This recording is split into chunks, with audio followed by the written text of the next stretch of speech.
नमस्कार छात्रों। आज की हमारी जो क्लास है अध्याय 3 की, जिसमें हम तीसरी विधि को सीखेंगे जिसका नाम है विलोपन विधि। इसके पहले आपने पिछली क्लासों में सबसे पहले ग्राफीय विधि, फिर उसके बाद प्रतिस्थापन विधि और आज नंबर है हमारा विलोपन विधि का। तो विलोपन विधि सीखने के लिए हमें सबसे पहले क्या करना होता है, देखिए इसमें दो समीकरण दिए गए होते हैं। तो यहाँ पर हल में लिखेंगे हम समीकरण को डायरेक्ट उतार देते हैं, अपन लिखेंगे दिए गए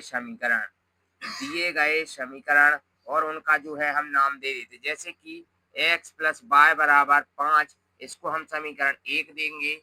दूसरा लिखा है 2x ऋण 3y बराबर, इसको हम 4 देंगे। ये होगा हमारा समीकरण 2। अब यहाँ से जो हमारा पहला काम होता है, हमें x या y के गुणांकों को समान करना होता है। जैसे कि हम यहाँ पर लिखेंगे कि x के गुणांक समान करने पर, जब हम लिखेंगे कि x के गुणांक समान करने पर तो क्या होता है, सबसे पहले हम समीकरण 1 लिखेंगे जिसका नाम है x प्लस वाई बराबर 5। फिर दूसरा समीकरण लिखेंगे जिसका मान है 2x ऋण 3y बराबर में 4। x के गुणांक समान करने पर करना क्या होता है, यहाँ पर हमें समीकरण 2 में दिख रहा है x के साथ 2, अर्थात यहाँ पर गुणा करेंगे 2 का। यहाँ पर x का गुणांक है 1, अर्थात दूसरे समीकरण में गुणा करेंगे हम 1 का। जब यहाँ पर हम गुणा करेंगे तो देखिए इसके बाद क्या होता है, 2 का गुणा जब x में करेंगे तो चूंकि x के साथ यहाँ पर 1 लिखा हुआ है, तो 2 का गुणा हम केवल 1 में करते हैं, x को साथ में लिख देते हैं, अर्थात 2 एकम 2 लिखेंगे और x जो है साथ में लिखा जाएगा धन। 2 का गुणा जब हम y में करेंगे तो इसी टाइप से होगा 2y बराबर में, जब 2 का 5 में गुणा होगा तो 2 पंचे 10। चूंकि 2 का गुणा पूरा इस समीकरण में अर्थात LHS RHS दोनों में होता है, इसी प्रकार से 1 का गुणा करने पर 2x ऋण 3y बराबर में 4 एकम 4 होगा। देखिए हमारे x के गुणांक समान हो गए हैं, जो हमारा पहला काम था। अब यहाँ पर जब गुणांक समान होते हैं तो यहाँ पर लिखना पड़ता है चिन्ह बदलने पर। क्योंकि चिन्ह क्यों बदलने होते हैं, क्योंकि जिसके गुणांक समान करते हैं उनको हमें काटना होता है। तो यहाँ पर देखिए 2x हमें धन के दिख रहे हैं, जब ये के साथ में कोई चिन्ह नहीं होता है तो यहाँ पर धन माना जाता है, अर्थात 2x हो गए हमारे ऋण के। यहाँ के 3y जो ऋण में है इसको हम धन में लिख देंगे, यहाँ के 4 जो धन में है वो ऋण में हो जाएंगे। अर्थात चिन्ह बदलने का मतलब नीचे वाले समीकरण में जहाँ पर धन होता है वहाँ ऋण, जहाँ ऋण होता है वहाँ धन लिख देते हैं। अब इन नए चिन्हों को लेकर हम सवाल को आगे बढ़ाते हैं, अर्थात प्लस के 2x माइनस के 2x यहाँ से कट जाएंगे, यहाँ के 2y धन के और यहाँ के 3y धन के, तो यहाँ पर 5y हो जाएंगे धन के। क्योंकि धन में धन लिखा नहीं जाता है, समझना पड़ता है कि यहाँ पर धन के 5y लिखे हुए हैं। इसके बाद 10 में से यहाँ पर 4 घट जाएंगे तो ये हमारे कितने बचेंगे 6, और यहाँ से जब हम y का मान निकालेंगे तो 6 के बटे में पहुंच जाएंगे 5। चूंकि यह किसी भी संख्या से डिवाइड नहीं होते हैं, अर्थात हमारा एक आंसर जो है y का मान यहाँ पर कंप्लीट आ गया है। अब क्या करना होता है, चूंकि हमारे लिए x का मान भी निकालना है, चूंकि y के मान से तो केवल एक चर का मान निकला है, तो यहाँ पर हम दूसरे चर का मान निकालने के लिए जिस भी समीकरण में चाहे उसमें हम y का मान सेट कर सकते हैं या रख सकते हैं। क्योंकि प्रतिस्थापन विधि में ऐसा नहीं होता है, तो यहाँ पर हम विलोपन विधि में क्या करेंगे, y का मान आप जिस भी समीकरण में रखना चाहे रख सकते हैं। जैसे कि हम करेंगे कि y का मान समीकरण 1 में रखने पर हमारा यहाँ पर समीकरण 1 जो है इसको हम एक बार लिख लेंगे। क्या लिखा है हमारा समीकरण 1, x धन y बराबर कितना दिया है 5। यहाँ पर हम क्या करेंगे, x तो ज्यों के त्यों लिखेंगे क्योंकि x का मान निकालना है, y का मान हम यहाँ से लिख लेंगे, तो y की जगह पर हम लिखेंगे 6/5 बराबर में होगा 5। चूंकि आप चाहें तो इस संख्या का डायरेक्ट पक्षांतर कर सकते हैं और x का मान निकाल सकते हैं, लेकिन यह कंपटीशन एग्जाम के लिए नियम होता है, 10वीं के लिए नहीं।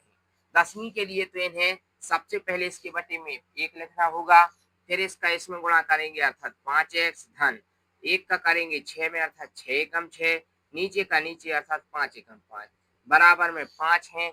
अब जब हमारा यहाँ पर प्लस चिन्ह को हल करना सॉल्व हो गया है, इसके बटे लिखेंगे हम 1। हम जानते हैं यहाँ पर जो है 3 गुणा होगा, 1 का गुणा पूरे स्टेप में करेंगे तो 5x धन 6 होगा बराबर, जब 5 का गुणा 5 में करेंगे तो ये 25 होंगे। इसके बाद जो क्या होता है 5x तो ज्यों की त्यों, यहाँ पक्षांतर करने पर हम 6 को उस साइड ले जाएंगे, 5x बराबर 25 माइनस 6, अर्थात 5x बराबर जो 25 में से 6 जाएंगे तो ये 19 बचेंगे, अर्थात यहाँ से x का मान पूछेंगे तो 19/5 होगा। आपको इतना पहले सिखा चुके हैं हम कि यहाँ की कोई भी संख्या गुणा में होती है वो यहाँ पर बटे में जाती है। देखिए हमने कितनी आसानी से x और y का मान निकाल दिया है।